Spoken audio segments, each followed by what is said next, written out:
Hey brothers, this is Joseph with Masonic Improvement. This video is titled Why Traditional Observance is the Best Practice and Why It Isn't. So this video is a sequel to the Continuous Improvement video that I released pretty recently. It's going to show up here.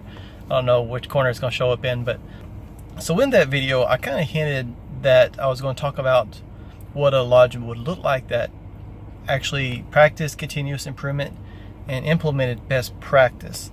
And if you listen to my podcast that I was recently interviewed in, I also kind of talked about this a little bit. I was asked, if I still felt traditional observance lodges were the best way to go, and the answer is yes and no. Mainly because I think traditional observance is just kind of a label that some brothers have put on what best practice is. And it just so happens those lodges that are also doing this happen to be, you're offering your higher dues and you're better dressed and the better meals and everything. But that's not always the case. At least it shouldn't be. I think ideally it'd be great if we had higher dues and the food was a little bit better and we had more programs in education going on during lodge meetings. And it just generally just raise the bar as high as we could in all aspects of our lodge experience. But that's the point right there. I mean, as high as you can. And what you may be able to get away with in certain lodges, wearing tuxes, going out and eating really fancy food, that's great if you can do that. That's wonderful. If the brothers are really enjoying that experience, if you're providing the best experience that you can, that's fantastic. But I think a lot of the reason that there's kind of this stigma against traditional observance is that I don't know if it's actual best reality or not, but there's this perception that TO people think that's the way all lodges should work. And again, I think ideally we should strive to do the best we can, but what may work in a more affluent urban lodge won't necessarily work somewhere rural like where I'm at. And that's not to say we shouldn't try to do the best we can.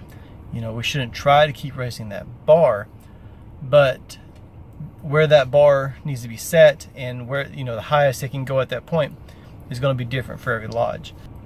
That's why I said in the last video, every lodge is going to look a little bit different that practices continuous improvement, and those best practices are going to look different.